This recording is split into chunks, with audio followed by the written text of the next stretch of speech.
If you went to a hospital and you said, "Hey, I've got a better scalpel for you," and they're like, "Are you a doctor?" Like, no. Great. Like, how would you know? You have to have some credibility to even talk to them about their bigger Right. problems, but also to really understand them. The easy problems that are actually great businesses are the ones that are hard to find. Everyone's an insider in something. Like, if you're stocking shelves at Home Depot, you're an insider in which products are selling better at Home Depot. It is a great discipline to try to understand, like, how stuff works. When a farmer digs a crop out of the ground, the world is one crop richer. Implicitly, what you're saying by starting a startup is, I want to make stuff. I want to play a non-zero-sum game, create wealth, and capture some for myself. You could be the richest person on earth, but you'd have to work 120 hours a week, sleep under the table at the office, have a heart attack every other day. Like, it's just, I don't know. I don't Yeah. think I want to do that.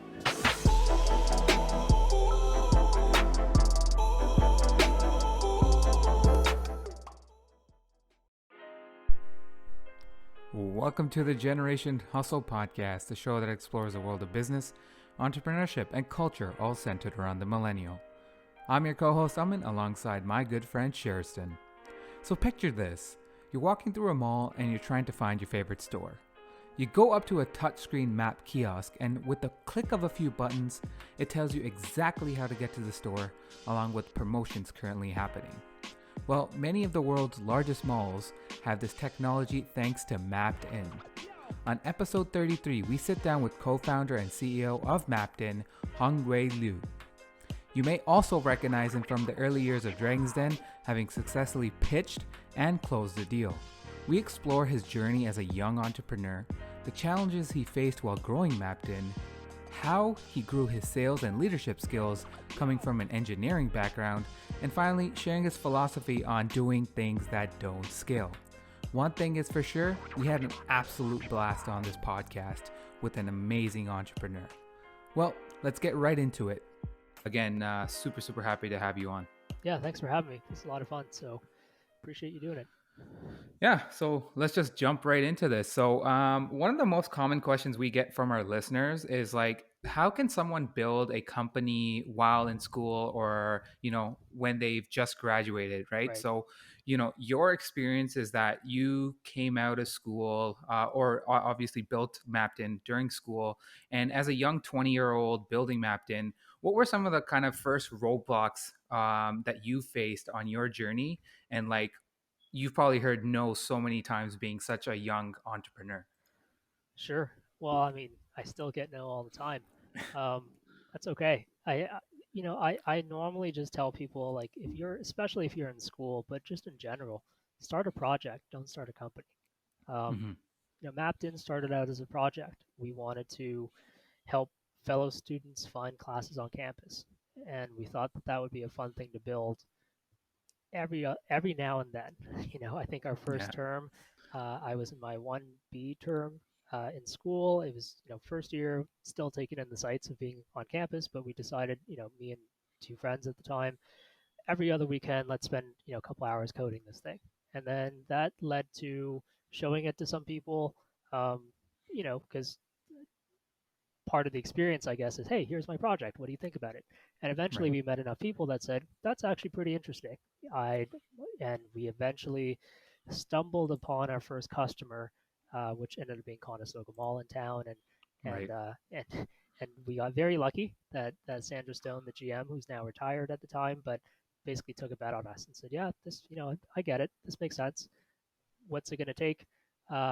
This is where we were in September then. I want it by Christmas. Can you guys do that? And we just said, yeah. Do you have a contract? No. And she wrote one for us, and we made up the biggest number we could on the spot. So at that point, it was a business. At Right. that point, we had our first customer. 4 months later, we hired our first co-op, who was the only person being paid at MappedIn at that point. Right. Um, and then it felt kind of like a business, but it was a gradual ramp for me. And and during that time, it wasn't until we hired our first co-op after that I took a full year off school, and and I'm Mm-hmm. still technically deferred since then. Um, so I think for all of us, it was very gradual, right? There was never a big leap, and I think if you're not in a rush, why not do it that way? Because Right. because then you don't have to deal with your friends and family saying, "Oh man, look at you! You're going to be an entrepreneur too, huh? Like when are you going to be buying me lunch?" Can't Right. wait. Right. It's just way too much. It's too much stuff that comes with that now, especially because it's so cool now. And I think it's far more genuine to say, Yeah. I'm interested in this product. I'm interested in this problem. I would like to spend some of my like treat it as a hobby, and then be open to the possibility that it'll turn into something bigger. And then obviously, lean in as hard as you can once that door opens. Right. No, that's such an awesome way to put it because, at Lauria, we did tons of projects when it comes to business related cases.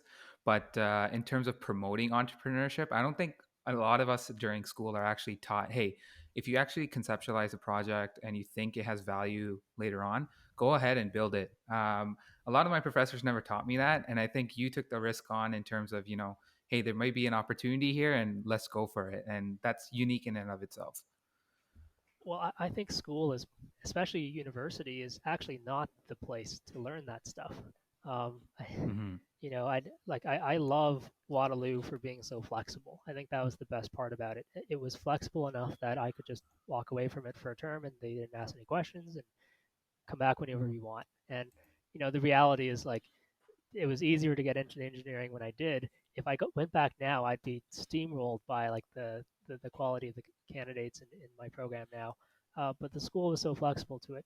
I Right. don't think someone who decided to go through the rigor of a PhD program to then become a professor is the right person to teach about how to start a lemonade stand, which is essentially what we're doing. Like it's backwards, Yeah. right? The reality is the best teacher on that stuff, and the best thing school can do is make it easy for you to give it a try, which is what Waterloo did for me. So we know you have an engineering background, like you just mentioned, but when you're building a business, you obviously have to learn how to sell and interact with relevant stakeholders. So how did you go about learning this, and what was your approach in terms of gaining those business skill sets that allow you to help build MappedIn?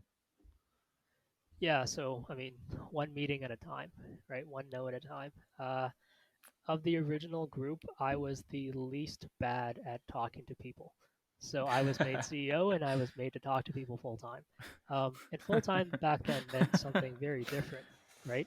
Full time back then, like, you know, we would be, oh, like I would be so excited if I had a meeting that week with a potential customer or investor or someone who even wanted to hear our story. Like these days, I have enough to do. I don't need to find someone to talk to. But back then, it was Right. really hard, and I wasn't very good at it for sure. And I was almost unhealthily obsessed about the way those conversations would play out, treating it as I think you should any other skill. Like, you know, I would drive there and drive back, and on the way back, I would play over the conversation 20 times in my head. What could I have Nice. said better? That worked. That didn't. Why did I say that, you idiot? You know, and cool. At this point, you shut up, and then you read some books that validate your experiences and blogs and so on. Like, you know, the worst thing you can do as a salesperson is to keep talking after the deal is done. Um, Right. that's a common mistake. Um, but over time, I think I found my own style. Like I don't do that anymore for most conversations. I do think I'm pretty genuine now. It would have felt, Hmm. I'm sure, to me then and to anyone now, not so genuine to engineer a conversation so much. But that's how I approached it. It worked for me. And now I'm not, you know, now I can do it all day and it doesn't stress me out that much anymore. It feels normal to you now, just through the years of experience, right? For sure. Like anything else, Yeah. it's just practice. I just Practice want makes to, perfect. Yeah. Go yeah, I ahead. just want to cut in there. I mean, before you take the next question, you mentioned something there. So you need to stop talking once the sale is done. Can you explain that a little bit? Yeah. So, um, oh man, all the time, right? Like let's say you're trying to convince somebody um, to buy a wallet that you came up with the concept of it. As soon as they say yes, like great, everything you've set up to that point, use it again. But then if you say, hey, thanks so much, man, I really appreciate it. Now I got to go order the leather. They're gonna be like, oh crap, you haven't ordered the leather? Like, Yeah. oh my god, like is this wallet even real? Like once you have the sale, stop and then just go build it, go deliver. And I think being it's easier said than done, of course. Like you're really nervous in Hmm. that situation. It's just one of the many mechanics that you kind of drill into yourself.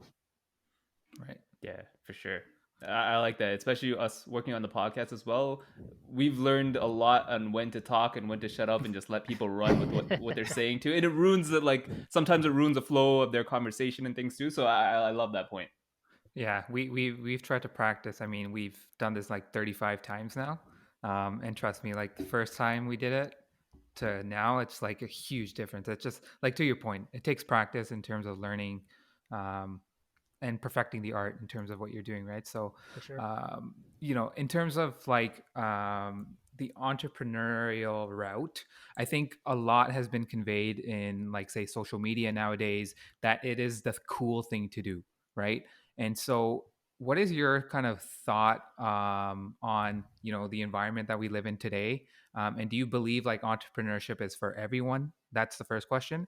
But like, what do you feel like is like the true reality of what building a business actually means? Like in your case, you built it up from um, while your time at Waterloo, but a lot of kids are just thinking like, hey, I can entrepreneurship's easy and it's cool, so let's just do it. Um, well, I mean, it is cool for sure, and I think one of the best things about our society is that anyone can just choose to do it, right? Like no one's going to stop you from trying. And because it's so cool and because it's so accessible at this point, I'm not going to cheerlead that anymore. Like I don't think the world needs one more person saying everyone should start a business. I think everyone should at least like work at a startup if you're not going to start a business, because that's Mm-hmm. probably the closest thing you get to being in a situation where what you do is mission critical and you see the strategy because the whole pie like because you can literally see all four walls of the company from your desk and it's all in everyone's head. The strategy doesn't really, it's like one piece of paper, right? and Right. and normally when you go and you work for a big company, and some of them are fantastically successful. Like Apple is famous for not telling their employees anything. Like, your job is to do this and do that, and you don't know what that's for. And Right. and half the time, you know, like half the time when we engage with a big company, we're engaging with multiple teams, and I'm telling each team what the other teams are doing. That's just how big companies work because it's more efficient that way.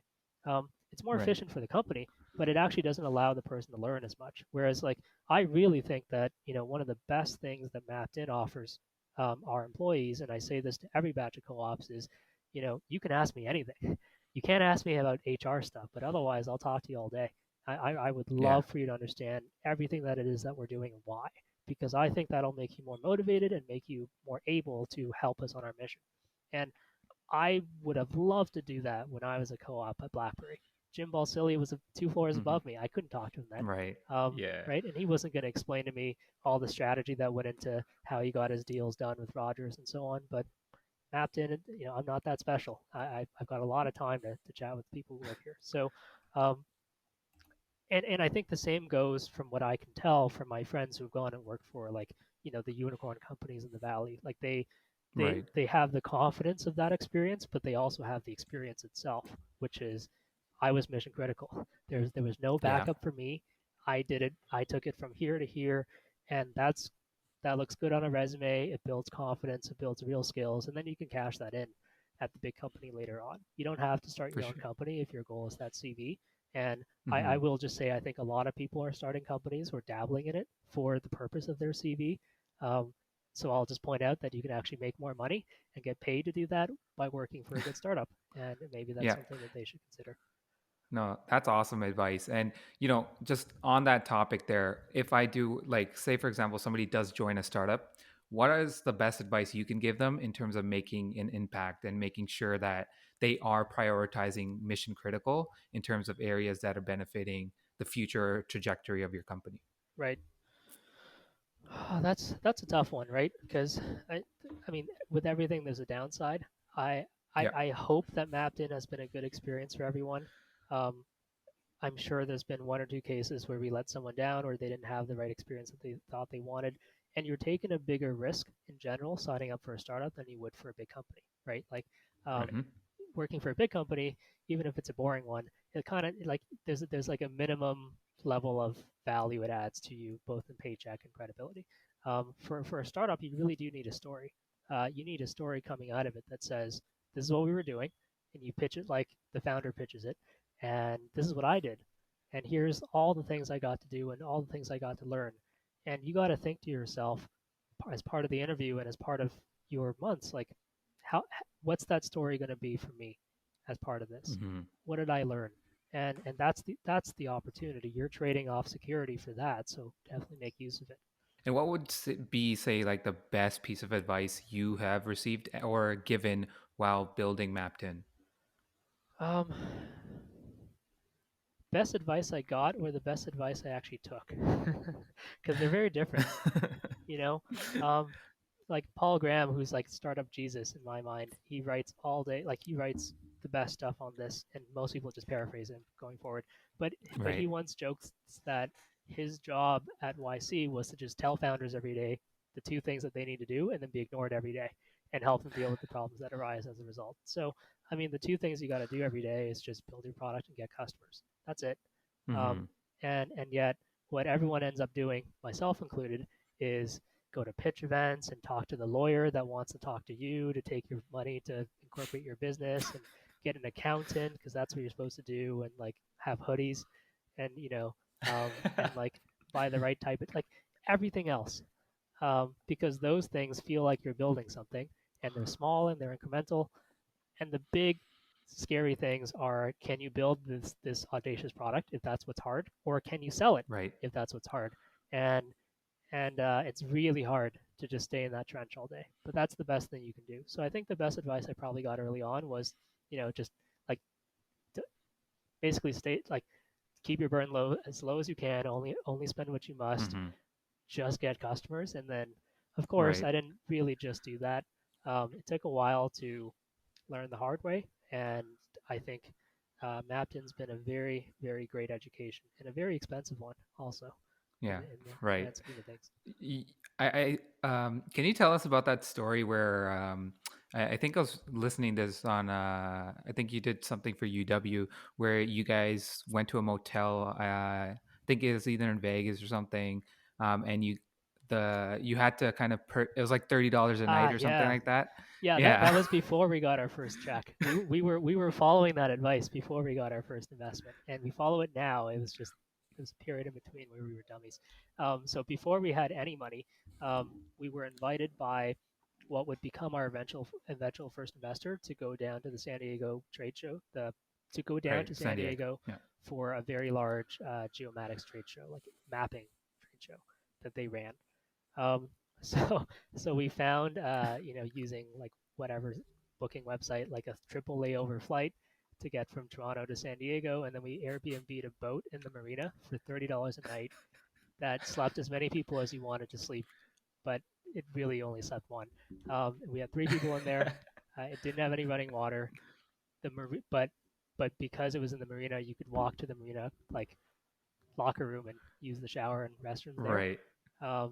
And we slept there and we got up every day at 6, put in our suit, got out of this shitty ass boat, surrounded by like yachts, and like 3 Asian guys walked down like literally down the beach to the convention center, put in our time, and then walked back. And that was our first trade show. And so I actually still show that to our salespeople, because up until COVID, they were the ones who were now flying around the world, no layovers in coach with Holiday Inns waiting for them, and that's pretty darn good. And I remind them that our quality of life is improving. Back to basics, right? Understanding the fundamentals. Even where you mentioned, like, a lot of people you start ordering hoodies and you think you're doing the right things as a business, but it's like, just focus on your fundamentals. So I love that a lot. For sure, and it's easier.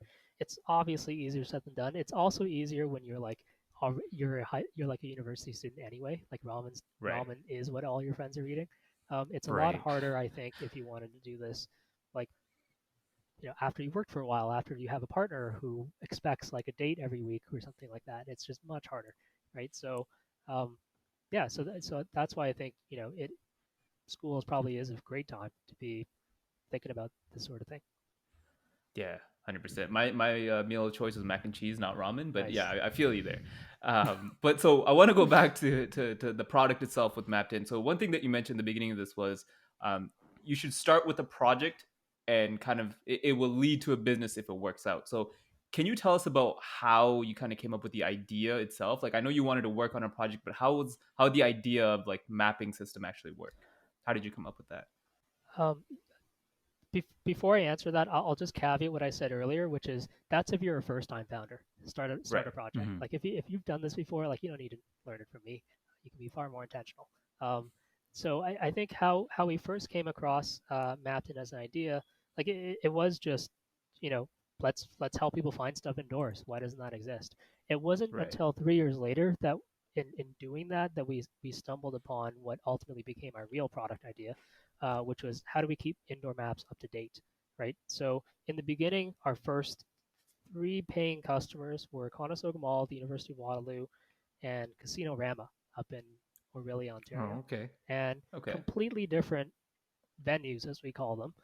Right. For the mall, we built a touchscreen directory. For the school, we built an app. For Rama, we built a web plus a directory thing, and they all looked completely different. But the and and that's not a business. To point that out there, we were essentially consulting. But the underlying thing that we kept doing over and over was taking this PDF that the customer would send us, representing their floor plan with a bunch of scribbles on it, and turning that into something pretty enough that you could show to an end user. And we were Mm-hmm. just constantly Right. photoshopping maps. Um, and being engineer is one of the first things we did. And actually, my only code contribution was in writing a map editor that would be easier than using Photoshop, basically.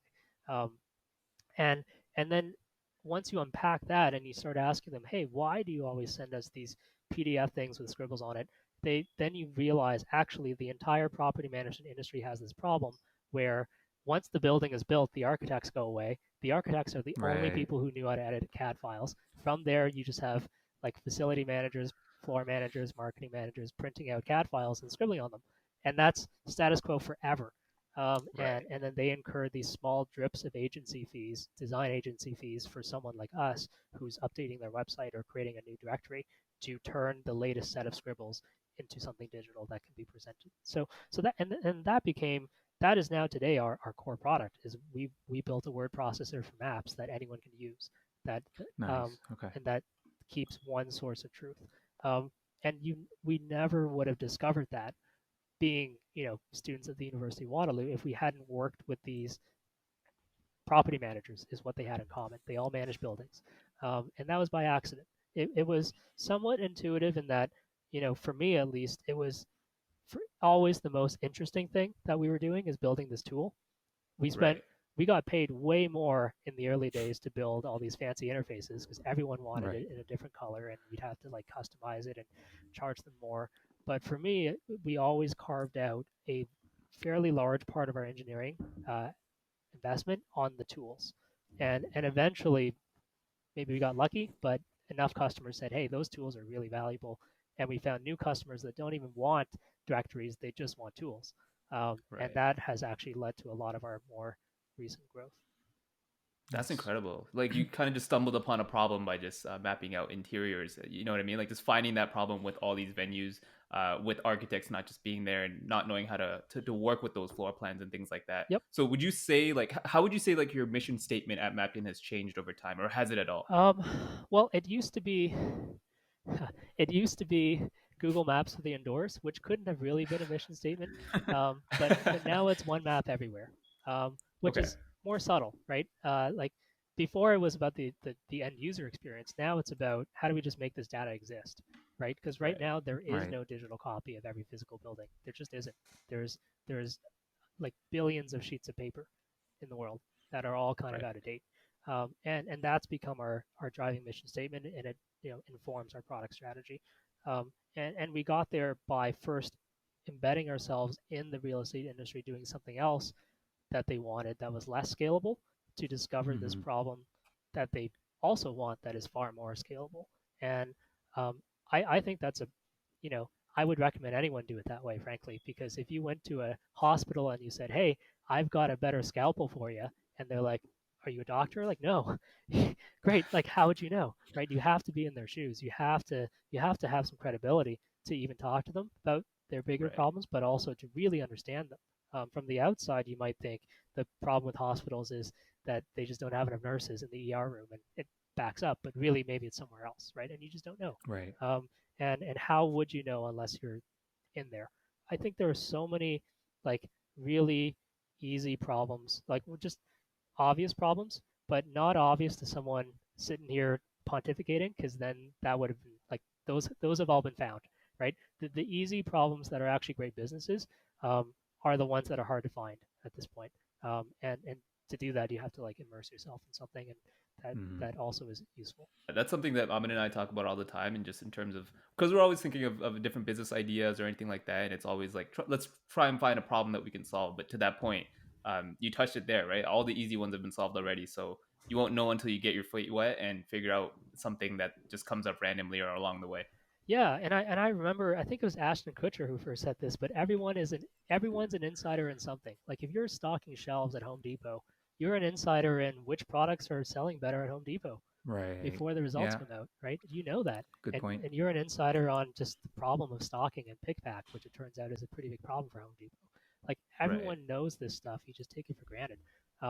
And you know, I mean, and that's where you have to look in like kind of weird places, because I'm sure if you just asked a average collection of college students like, what are you an expert in, it'd be like, well, we're all an expert in Instagram and video games, right? But like that's like a pretty well farmed area of land, so we Right. almost have to force our interests to go elsewhere for a while. With MappedIn specifically, obviously you mentioned this as well. Like you have multiple and very varying venues that you work with, like you mentioned, the hospitals, malls, and schools, or anything like that. So, with the current situation of the pandemic, how has that impacted the business, given foot traffic in actual real estate areas and things like that?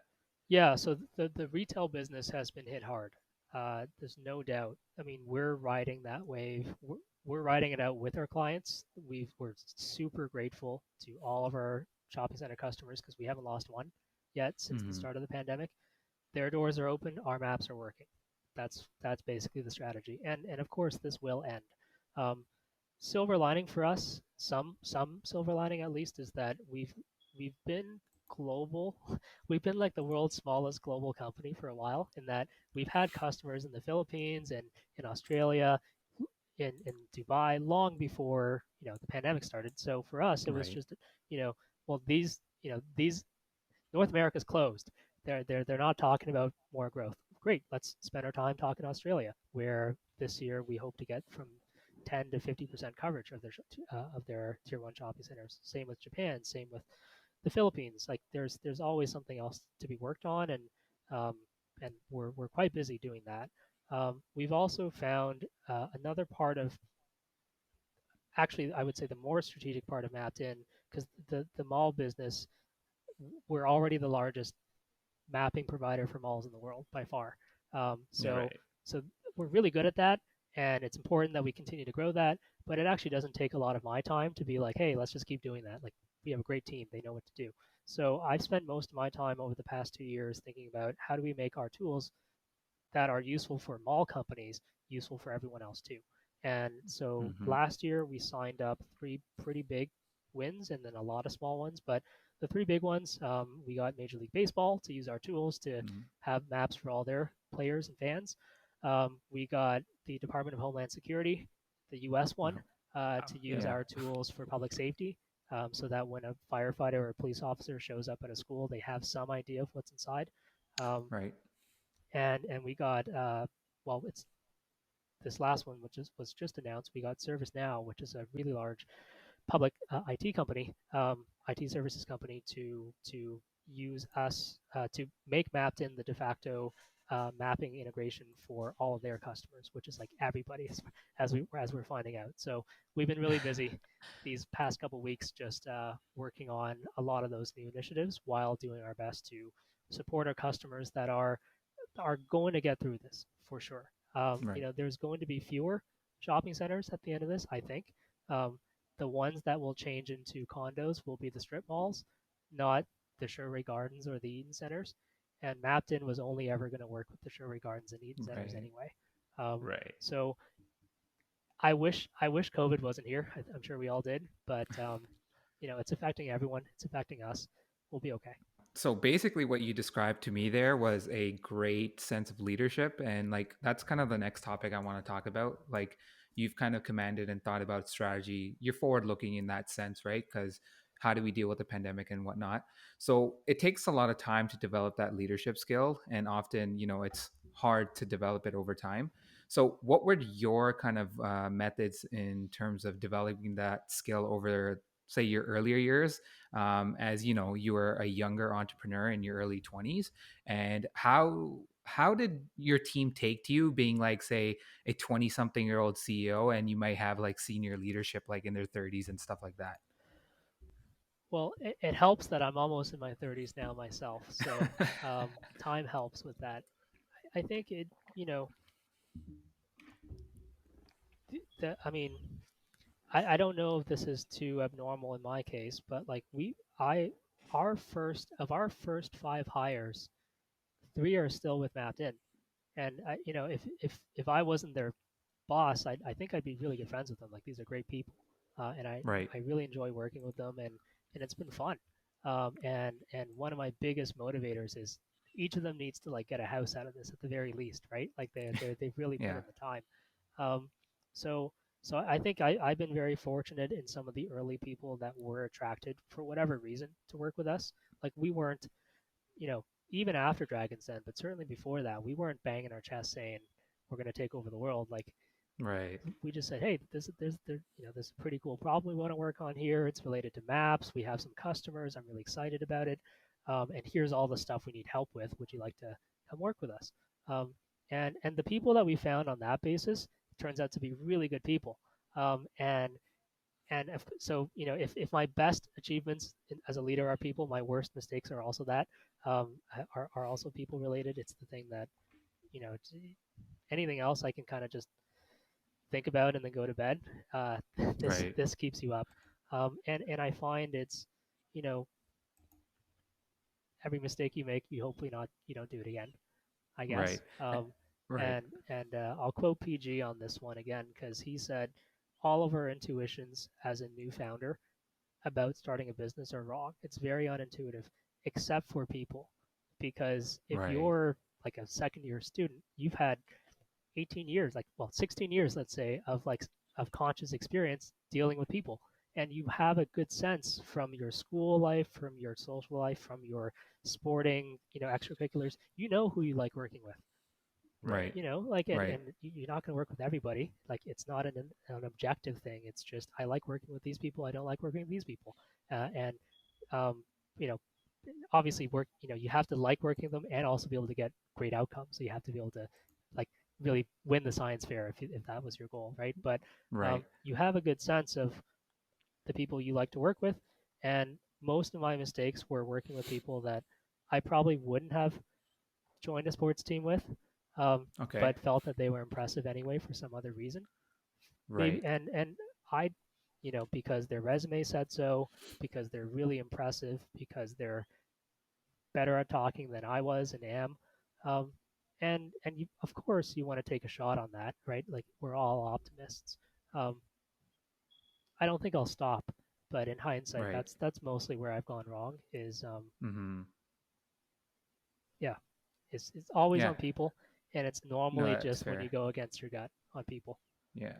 No, that's fair, I think. And what are your thoughts on, like, as at an early stage company, a lot of companies are looking for that home run in terms of, oh, he's from investment banking, he has Sure, X amount of years of experience, versus, say, another individual who may just have a few years of experience in a smaller finance company, but you again outweigh the kind of in I say emotional kind of traits sure. outweigh the other person. So how do you go about that in terms of making that decision in terms of benefiting the company overall? Well, first, I think we all know that, we don't have the perfect pick of Mm-hmm. graduates either, right? So that there already is a selection process happening just in the way you present yourself. Like, this is who we are, this is what we're trying to do, here's the positions we have, please apply. And if you do that honestly, you're going to get people who actually want to do what you want them to do, and be on Right. the kind of ride that you're, trying to be on, right? If you present yourself as, an overnight success just waiting to happen, you're going to get people who are going to get really frustrated that that hasn't happened yet after 6 months, right? Right. Whereas if you present yourself as, we have this really interesting problem, we're a team of hardworking people, we think we're fun to work with, and we'd love to meet you and talk to you about the work that we're doing, and the gratification is in the work itself, the people, and of course you get paid. Well, then you're setting a different set of expectations, and Yeah. I think that some of the best people we've hired were before our Dragons Den thing aired, and some of the worst were after. And I think it, um, you read into that what you will. Right. No, that's fair. That makes a lot of sense. And then one of the other questions I wanted to ask you. So I found like a lot of times, especially obviously Waterloo as an example, is a lot of engineers turn CEO. And so, what about engineering itself has taught you to be a better leader? Is it like some of the organizational skills that you have to be an engineer, or other kind of skill sets that maybe set you apart from another individual? I don't think there's anything too special about engineering. Mm-hmm. Like it just so happens that right now one of the most high leverage things you can do in a startup is write software. And Right. so having the skill to write software yourself is really valuable when you don't have any money. Um, Right. right? Because like otherwise, if you want a top level software engineer, you're paying them or her lots of money, at least Yeah. Right. $100,000 a year. Yeah. Um, and so the sweat equity that you can build as a founder, like that's. But if this was 300 years ago, it's who could sail and go to Yeah. the west, right? Like it's totally different set of skills. So it just so happens that software engineering right now, and to some extent the other uh, disciplines in engineering, are these high leverage ways where just skill alone is enough equity to start a business, because then Right. on that basis you can get someone else to give you real money and hire people to do all the other stuff that you can't do or Right. don't want to do, right? But that person Right. is buying into nothing except the fact that you're going to keep working on this at below For market sure. rates, and that you're going Yeah. to commit yourself to doing all this extra work. So um, I think that's what engineering allows right now generically. I would like to think, and I'll to my own major's horn a little bit, that it is a great discipline to try to understand like how stuff works and to have Mm-hmm. the confidence to build, right? Like a lot of, you know, like when a farmer digs a crop out of the ground, the world is one crop richer. No one got poorer Right. for that, right? You might argue Right. that on net the environment suffers a little bit, but you can like there's a way to fix that. When a carpenter fixes a desk, the world is one desk richer. No one got poorer. But a lot of the stuff that the investment banker that you talk about, his skill Yeah. set is not about wealth creation. His skill set is about winning zero sum games, um, Yep. right? Like I can outsell that guy. He'll lose, I win. And then like all of finance is zero sum. Finance doesn't exist if the world didn't make stuff. If everyone else didn't plant stuff and farm stuff and build stuff. So I think it helps to have that perspective built in, because implicitly what you're saying by starting a startup is I want to make stuff. Like I want to Mm-hmm. play a non zero sum game, create wealth, and capture some for myself. If you want to play Right. a zero sum game, the most ambitious thing you can do is become a hedge fund manager, and just go to Wall Street, right? Um, Yeah. and so I think that perspective is helpful, because then if everyone around you has that same perspective, you can kind of sit there for a while and not get sucked away by the cynicism of what people think capitalism is but what it Right. really could be, um, which is building stuff. And Right. um, I was sorry, I was going to say one more thing, which is, you know, like I've noticed though that among the founders I talk to who are ahead of me, the Yeah. ones who still want to start another business all say my next one is not going to be software. Oh my god. Right. Like I will start Yeah. one Yeah. that Yeah. plants trees, where like, locally, like we have Jim Estel, who's very, very publicly running a fridge company, Danby, while starting another delivery company, Shipperbee. And this guy is already way more wealthy than anyone ever needs to be if they didn't want to work. Right. And he made all of his money in tech and in RIM and companies before RIM. And yet what he's doing now is traditional manufacturing. So Right. I think, you know, to me, the grass is just greener. Maybe I think they actually know something that I don't. about the Yeah. dynamics of it. And if all the smart people are running this way, you kind of want to go that way and see what they left behind. Um, Right. Right. and I think we'll have a lot more opportunity in biotech and manufacturing. Like that stuff's not going away either. Right. You're a big advocate for doing things that don't scale. And so I feel like you kind of just walked into that territory right now. Can you explain that philosophy and what you mean by that? Because, for us on social media, when we talk to other founders or things like that, or people who want to start a business, they're always like, I need to find something and I need to scale it up and make $1 million. Or something crazy like Right. that, right? So that philosophy is almost counterintuitive to everything that we see everywhere. Not to say that it's wrong. So I want to understand your point on that. Well, so maybe it's more like you should settle for things that don't scale if you can't find something that does scale that no one else has done yet. And Right. I Right. suspect that everything that does obviously scale, um, people have done. Like it's already been done. Right. And then you look at like the really big wins. Like you look at Airbnb, you look at Stripe. What they did is obviously scalable now, but in the early days, like they were renting out their own living room couch on Yeah. their own platform and then flying out to New York to help the first listers take better photos of their apartment because they couldn't do it by themselves. Stripe was even more crazy. Like the Stripe's basically their value proposition is we make it easy for you to take credit cards online on your website. And Yeah. the problem is the banks didn't. And the banks certainly didn't care to work for Stripe with Stripe to make it easy. So Stripe had a person waiting outside the bank branch to run inside based on a web form order on their website. And they ran inside, created an account, ran back outside, typed in the information, and they faked it. Um, and they did that for long enough until the bank said, okay, this is actually a pretty good source of revenue for us. So like, we'll give you an API, right? We'll give Right. you like an actual way in. Um, Right. all those things don't scale. Like MappedIn was building custom directory interfaces for shopping centers that differentiate themselves on the smallest of things.